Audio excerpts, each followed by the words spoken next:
So the New York Knicks won the trade between Karl-Anthony Towns and Julius Randle. You look at the Knicks; they're 10-4 since the middle of November. They have one of the most efficient offenses in the NBA. Karl-Anthony Towns is a reliable second option next to Jalen Brunson, and it's good to see because that was the game plan for this trade: was Cat to be a better offensive player than Julius Randle, and he has proven that, shooting 44% from three.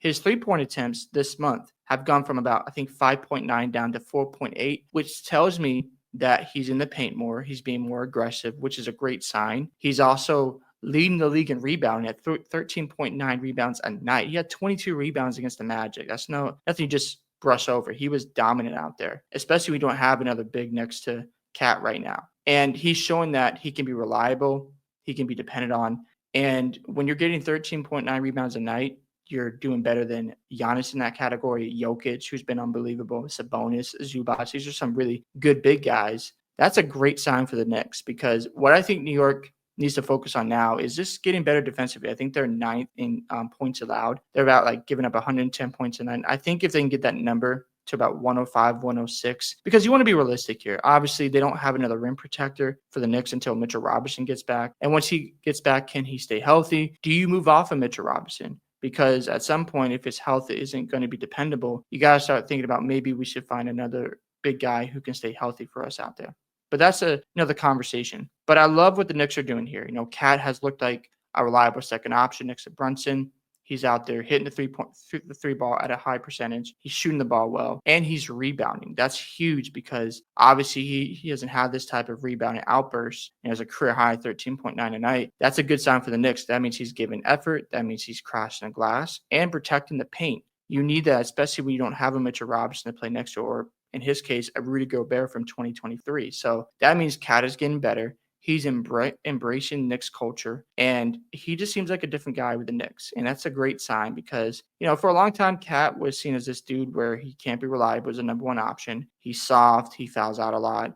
You can't rely on him in the playoffs. Now, he was better in the playoffs last year until they played the Mavericks. So Cat still has something to prove when it comes to being in the conference finals and seeing how he performs. But again, he was still really good during that playoff run for the Timberwolves outside of the series against Dallas. I mean, we forgot about the game 7 where Minnesota played Denver. He was a big part of the reason why they came back in that basketball game. So if he's averaging, his three-point attempts down to 4.8 a night, that means he's in the paint more.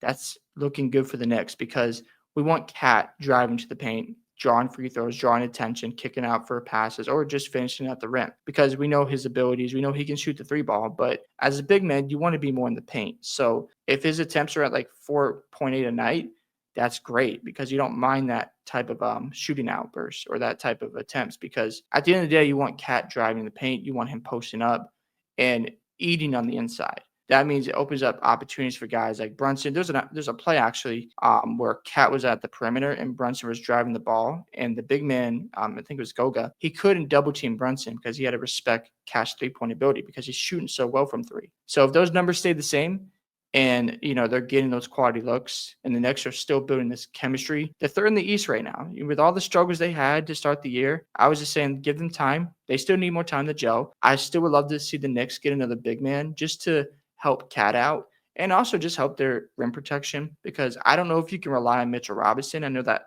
hurts to say because I do love Mitchell Robinson. He gives you great energy. He's a great rim protector. He rebounds the basketball at an elite level.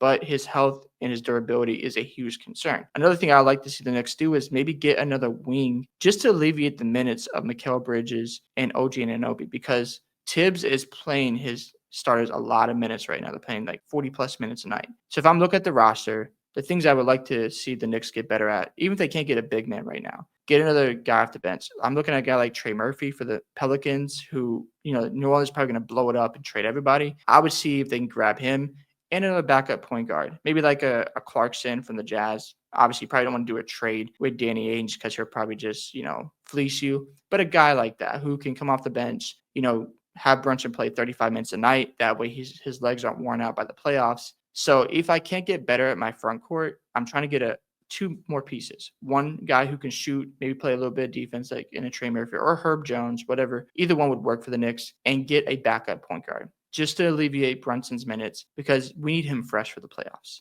I like what the Knicks are doing. I think, Cat has been a great pickup for the Knicks. He's been very reliable. I mean, you get 22 rebounds in a game. That is impressive stuff. And when you're leading the NBA and rebounding, that means you're giving effort. Obviously, the coaching has had a positive impact on Cat, so that's a good sign. He's letting Tibbs coach him, letting him, do what he needs to do to improve his game, and he's being physical. The Knicks have a physical brand of basketball. Obviously, defensively, there's been a little bit of a drop off, and that's expected, especially when you have new pieces out there and Mikal and Cat, and you don't have enough rim protection. So I think Mitchell Robinson will help with that, but I still would like to see some more bench pieces on this roster because there's going to be nights where Brunson might not have it because he's playing so many minutes, or Cat might not have it because he's playing a lot of minutes. So the Knicks got to be careful here. So if I'm the GM for the Knicks, look at the trade deadline, look at the pieces that are going to be available, and make some more moves. Get a guy like, a Trey Murphy. I would have loved to see the Knicks pick up Lonnie Walker, but that didn't work out. That would have been a great pickup, but it just didn't happen. So I think they needed a wing and another point guard just to, again, not have Brunson playing so many minutes, not having Mikal or OG playing all these minutes. McBride has been really solid off the bench, but again, they don't have a lot of bench pieces. I know Cameron Payne, I forgot he's their point guard, but so I think two more pieces for the Knicks would be ideal. And I would love to see him get into the big man. Don't know if that's realistic. Don't know about the market right now, but something they could target. So I like what they've done with Cat. He's been very, very good for them. He's going to be an all-star player. I mean, he better be an all-star player. He's been that good for the Knicks this year. And the narrative around Cat as well, can he do it in the playoffs? And that's a fair expectation. We saw him fizzle out against the Mavericks. He was really good in the first two rounds of the playoffs. So if he can go into the playoffs and get the Knicks to an Eastern Conference Finals appearance, obviously, if they play Boston in the second round, that's going to be really tough. I don't think they can beat Boston this year. But if they can push them to like 6 or 7 games, get the experience, and then they can go in the offseason and figure out, okay, we got to go full throttle. We have a great starting lineup. We know we can compete with the best of the East. We just got to go all in this offseason. So if I'm the Knicks, and let's just say they get bounced in the second round, or they lose in the Eastern Conference Finals, I'm going to look to improve around the edges. So I'm looking at upgrading my bench. The next thing I'm going to do is if I need to move off Mitchell Robinson, so let's just say he has a really good playoff run where he's healthy, he's giving you minutes, but there's questions about his durability. I would consider moving off of him. I know that sounds crazy, but health matters. We saw what the Celtics did with Robert Williams III. He was a fantastic player when he was healthy, but moving off of him was a great trade because Drew Holiday has been a huge pickup for them because of what happened to Robert Williams III. He got hurt immediately as soon as he was traded. So I don't want to see that happen to the Knicks where they hold on to a guy that is loved in New York but can't stay healthy. I know that's not the best thing you want to hear as a Knicks fan, but I just want to see the Knicks do well. I like what they're doing here. I think they're heading in the right direction. And as long as Cat continues to rebound the basketball the way he does, and he's shooting well, he's getting in the paint, and he's cutting down his three-point attempts, the Knicks are going to be a huge problem. And sooner or later, they're going to break through and get a championship. Hope you guys enjoyed this video today. Love to hear your thoughts on Cat's performance. Do you think the Knicks won the trade between Rando and Cat? Don't forget to like and subscribe to the channel, and I'll see you in the next one.